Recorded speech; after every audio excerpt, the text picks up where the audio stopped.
I'm shivering, and I can't tell if it's because something strange is going on or if it's because of the dream I had, because I'm sitting alone by the kitchen, away from the warmth of a wood stove. It's 1:15 a.m. and I just dreamt about baby Rachel. I dream about her a lot, for the half-sister I've never even met. I haven't heard from Dad or Lisa since they stopped here on their way west, except for a couple of letters. Rachel was about 5 in my dream, and she was in bed and I was reading her a bedtime story. And then suddenly, the lights went out. Rachel wanted to know why. "It's because of the moon," I said. She giggled. "Why would the moon want to make the lights go off?" So I explained what happened. I told her how in May, an asteroid hit the moon and knocked it way closer to Earth, and how nothing has been the same since.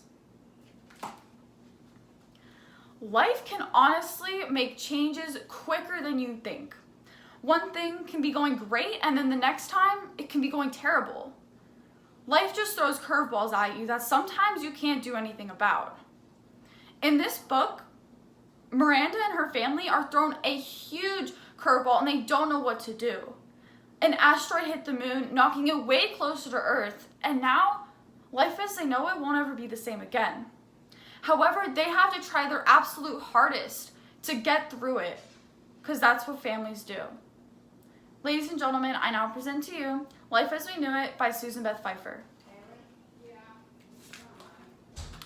I told baby Rachel it changed her gravitational pull, and that there were tidal waves that washed away entire cities, earthquakes that destroyed highways, and volcanic eruptions that threw ash in the sky, blocking away all of the sunlight and causing famine and epidemics. "What's sunlight?" she asked. And suddenly, the dream turned into a nightmare. I couldn't remember what sunlight was. It was the worst dream ever.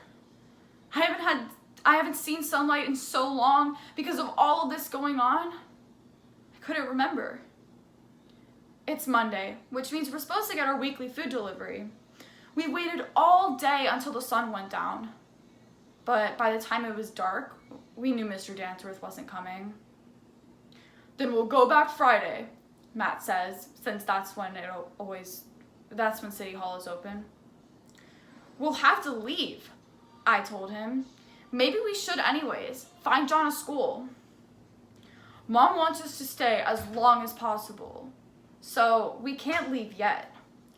The following Friday, me and Matt went, and Mr. Dansworth was there. "We are not delivering food anymore, but here's your weekly delivery for the week." I didn't even know what to say. What if people were too weak to get there? Who knows? People relied on the deliveries. The next day, we had 4 hours of electricity today, smack in the middle of the afternoon. Me and Mom had an argument. John and Matt went fishing, and she wouldn't let me go. And after all of that, everything's always Miranda's fault, right? Always my fault. "Insensitive, uncaring," she screamed. "Overbearing, playing favorites," I said back. After that, I ran out the door with my bike, and I just kept going, and I didn't stop. I thought of all the stupid things I've ever done. This was the stupidest, because I could die here, and no one would ever know what became of me.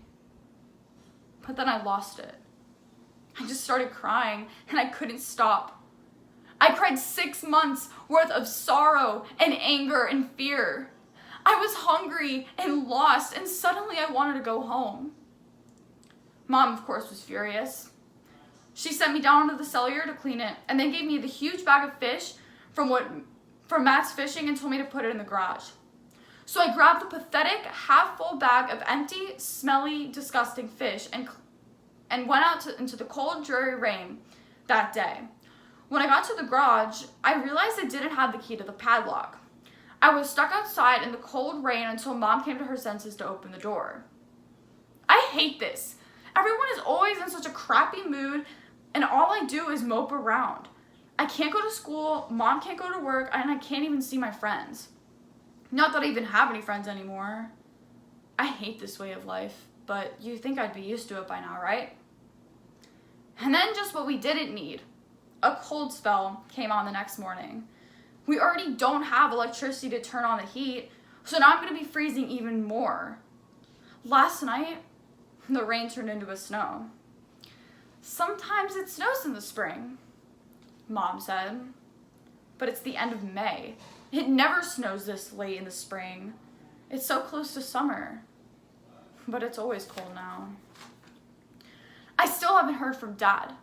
It's been months. I wasn't even sure if he was still alive, if he was still with Lisa, or if they had their baby or not. I was scared. I missed him. The following 2 days, it was the first anniversary of the asteroid hitting the moon. I've lost so much this year, I can't even get used to losing people. Some have died, others have moved on, but it almost didn't matter. Gone is gone. It was an awful night too. It started raining and it didn't stop. It was cold and it was windy and we haven't had electricity in days. We're all eating less and less to conserve the food. Even Horton, John's cat, is eating less. We're all getting thinner. Honestly, I can't remember the last time I was in a really good mood. It feels like all I do is crab and mope around and feel sorry for myself. Matt and John are back to chopping firewood. I guess it's starting to become summer, and even though it's still cold and rainy, we have to have at least some firewood. At least we're able to have the wood to keep the fireplace and keep the house warm. And then we saw Dad, Lisa, and their baby. Who is Gabriel? I was almost stunned it wasn't Rachel. They named him Gabriel. That's crazy, is what I was thinking. I just had a dream about baby Rachel. But there was also 2 guys there with them and a girl. Alex and Julie Morales were younger kids, probably closer to me and John's age. The older guy was probably in his 30s, named Charlie. But the problem was, my first thought was that there was 11 of us now. Did Dad really expect us to feed all of these people? We would go hungry really quick. But honestly, I was just happy Dad was back. I missed him so much. I didn't even know if he was still alive. We haven't heard from him in forever. I just know that there's a lot of us for now, but we can make it work. As long as we all stick together, our family always does. As hard as it is, we don't ever give up. Even when things just suck sometimes. Thank you.